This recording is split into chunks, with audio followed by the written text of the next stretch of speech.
Her skull.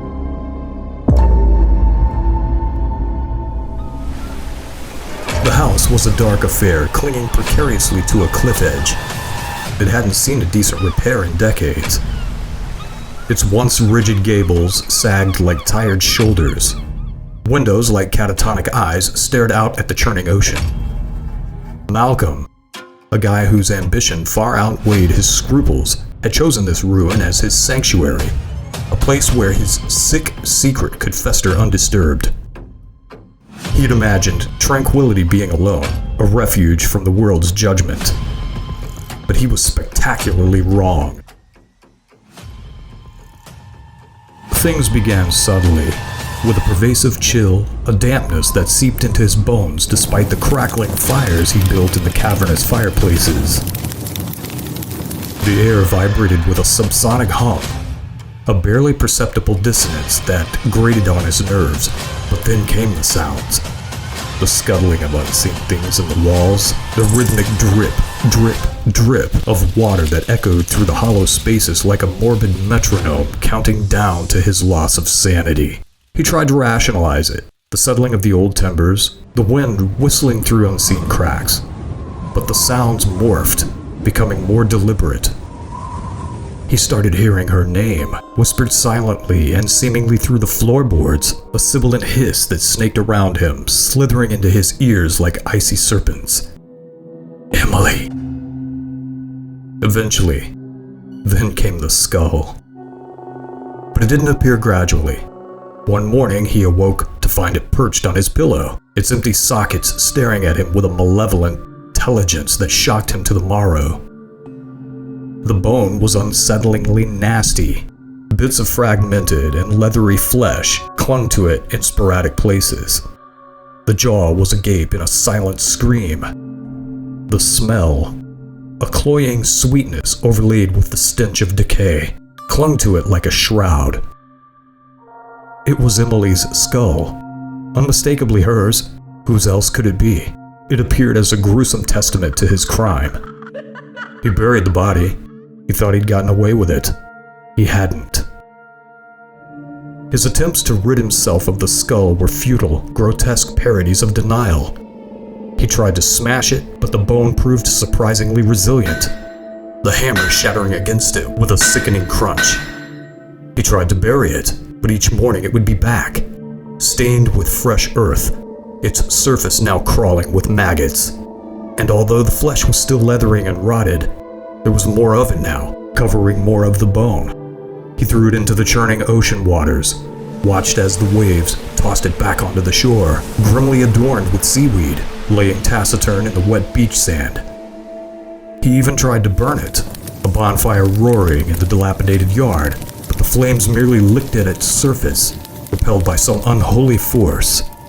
The whispers intensified, morphing into threats.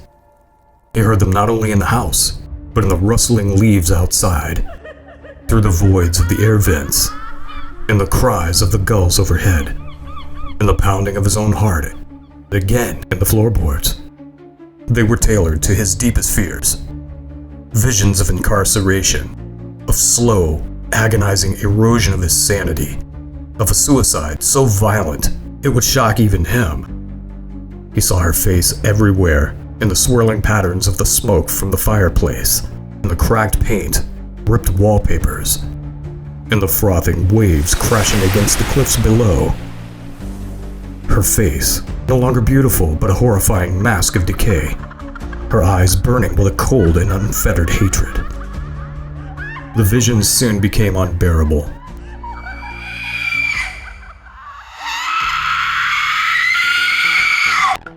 He saw his unspeakable crime again and again. The strangulation, his hands, his strength, her wheezing, silent screams, the way her eyes had widened in horror. He watched as the blood flowed in rivers from her nose, eyes, and open mouth as the eruption occurred by the final blow of the blade he used, separating her head from shoulders as the act finished. He then saw her decomposing body, the maggots teeming in her flesh, felt the cold, clammy grip of death of his own damnation. The police visit wasn't a surprise. It was inevitable. The anonymous tip, a cruel twist of fate orchestrated by Emily, or the very essence of his guilt, led them to an old highway overpass, where the rest of her remains were discovered. Her skull had been toying with him, leading him down the black road of confession, not through brute force, but through a slow, agonizing erosion of his sane reality. But it wasn't the cops that broke him, not the threat of imprisonment, not the fear of the chair, and not the weight of his confession. It was the skull itself, an unrelenting presence, a constant reminder of his crime, a physical manifestation of his guilt. He couldn't escape it, couldn't outrun it, couldn't bury it, couldn't burn it. He was beaten down by it. Finally, broken and defeated, he didn't just confess. He embraced the skull, pressed it to his chest, sobbing, "I did it! I killed her! I deserve this! Give it to me!" The silence that followed was deafening. The whispers ceased. The visions eroded. Cold, oppressive weight of the skull lifted slightly, but even in the absence of her phantom torments, he felt her there, colder and more absolute than ever. He was alone, trapped, not just in a cell, but in the endless, agonizing cage of his own damnation, forever haunted by the wheezing silent scream of her skull. His confession was not an end, but a beginning.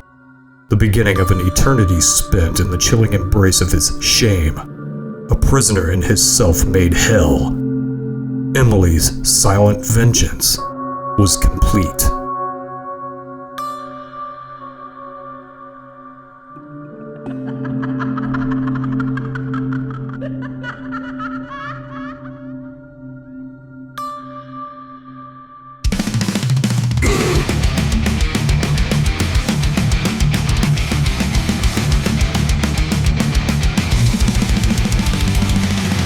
In the crypt, a sip of sulfur hangs, a flickering pink flame, a twisted hand that grasps, turns to shadows dance, a chain ghostly scene, the float of horror